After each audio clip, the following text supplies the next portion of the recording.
Dahil naaliw nga ako sobra-sobra dito sa pagbabrowse ng mga old files ko, guys, I want to share with you some of the pictures and a short story, how I started, what my first ever made cake looked like, and kung paano ba talaga nagkaroon ng makoys. Honestly, hindi ko naman talaga ina-expect na papasok ako sa ganitong klase ng business, sa baking business, kasi unang-una, I don't have experience, although nag-aral ako nung high school kasi that's part of the subject, and hindi talaga siya related dun sa mga naging previous jobs ko. Second, I'm not a graduate of any culinary or hotel and restaurant something, yung mga pastries, cakes, baking, as in zero. Wala akong experience sa ganyan. I was an OFW before with my husband, and ang nangyari no, nagkaroon ako ng anxiety disorder, depression, some panic attacks, episodes.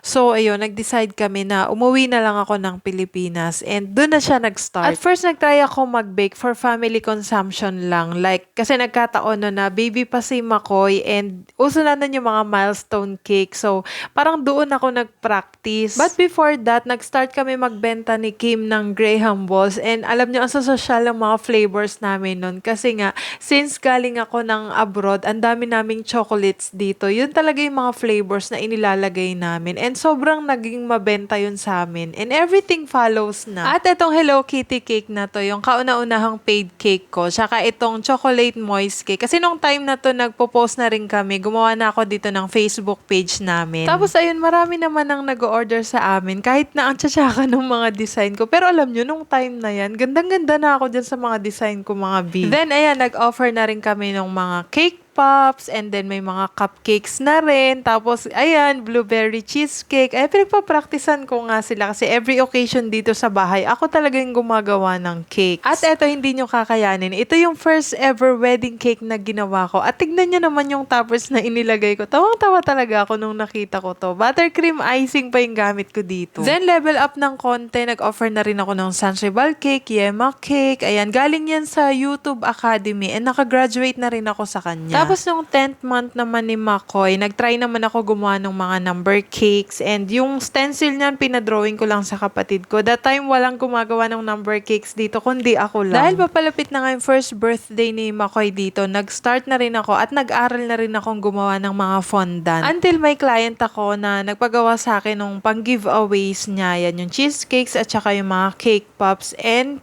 Yema cake balls yata yan. Nung 11th month naman ni Makoy, ito naman yung ginawa ko. May mga fondant details na rin kasi to. Si Cookie Monster cake naman siya. Di ba napaka-cute na niyan? And feeling ko ito na yung time na parang nag-i-improve na ako kahit papano. After nung number cakes na ginawa ko nung 10th month niya, meron na rin client na nagpabook sa akin ng number cake. And ito nga yun. Ito yung first na paid number cake ko. Alam nyo, habang binabrowse ko to kanina, titignan ko yung mga old pictures. Hindi ko maiwasan i-compare yung work ko before, tsaka yung mga gawa ko ngayon. Kasi nakita ko yung nag-grow na ako and nag-improve talaga. At ito na nga yung first full fondant na gawa ko na pinabook sa akin ni client. And sobrang mura pa nung mga time na yan kasi wala pa rin akong idea sa price. Ito din yung time na sobrang nagpa-practice na ako para sa first birthday ni Makoy kasi nga full fondant talaga yung gagawin ko dun. And finally, parang ito yung naging big break ko kasi lahat ng inaral ko rito, ng pinractice ko, ibinuhos ko lahat sa birthday celebration ni Makoy.